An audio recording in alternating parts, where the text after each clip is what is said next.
personne d'autre dans l'opposition d'aujourd'hui n'a démontré et n'a été en situation de démontrer qu'il était un homme d'État. Voilà. Mais moi, en tout cas, je ne sais pas si c'est un homme d'État, mais je vais vous dire, quand on se targue de l'être, on affiche des principes, des valeurs, et on s'y tient.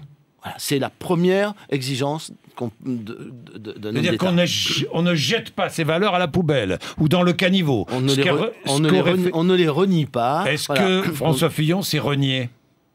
Bah écoutez, depuis des mois, je l'entends critiquer la droitisation de la campagne de 2012, le trop grande proximité entre Nicolas Sarkozy et certaines idées du Front National, ou en tout cas de ses électeurs. Il a même dit que, j'ai bien écouté l'éditorial de Hervé Gattegno il y a quelques minutes, c'est tout à fait exact. Il a même expliqué que ça lui posait un problème moral, que c'était irréconciliable. Bon, et maintenant, il nous sort ce qu'il nous a sorti il y a une dizaine de jours. Donc, s'est-il renié ?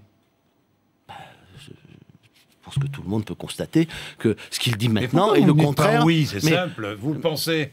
On pense, on dit mais oui. le reniement, c'est une question. C'est une question personnelle. En tout cas, il dit aujourd'hui exactement le contraire de ce qu'il disait il y a quelques mois. Pourquoi ? Mais ça, je crois que c'est l'effet. D'abord, c'est l'effet délétère des primaires. Les primaires, ça enferme les candidats d'abord dans leur camp. Ça les pousse à se durcir, parce qu'il faut d'abord, évidemment, convaincre ce qu'on pense être le noyau dur, celui qui va, au premier tour des primaires, vous permettre d'aller au second tour, et puis ensuite, il faut s'attaquer au noyau un petit peu moins dur, et puis il faut ramollir son discours pour passer le cap du premier tour des présidentielles, puis du deuxième tour. Résultat, on a raconté n'importe quoi pendant toute la campagne, et après, on ne peut pas gouverner.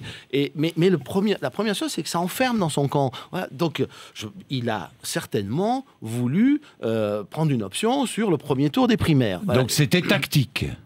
Écoutez, posez-lui la question. En tout cas, moi je le lis de cette manière. Je le lis de cette façon. Il est en train de durcir son discours pour affronter les primaires qu'il a lui-même souhaité ardemment. Pour couper l'herbe sous le pied de Nicolas Sarkozy, selon vous ? Je ne sais pas, de Nicolas Sarkozy, de Jean-François Copé, de tous les autres. En tout cas, il sait que il va se tailler au moins à très court terme une certaine popularité chez les plus durs. Voilà, donc il se durcit. Popularité chez les sympathisants de l'UMP, Henri Guénaud. Oui. Alors ça aussi, vous voyez, la caractéristique d'un homme d'État, ça n'est pas de suivre toutes les idées, toutes les passions, toutes les demandes de son électorat.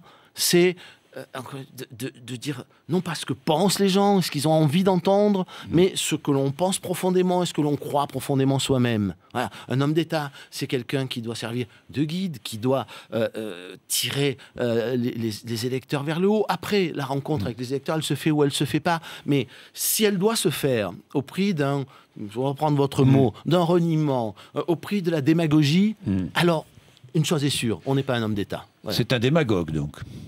Là, ce qu'il a fait me paraît être un trait de démagogie. Oui.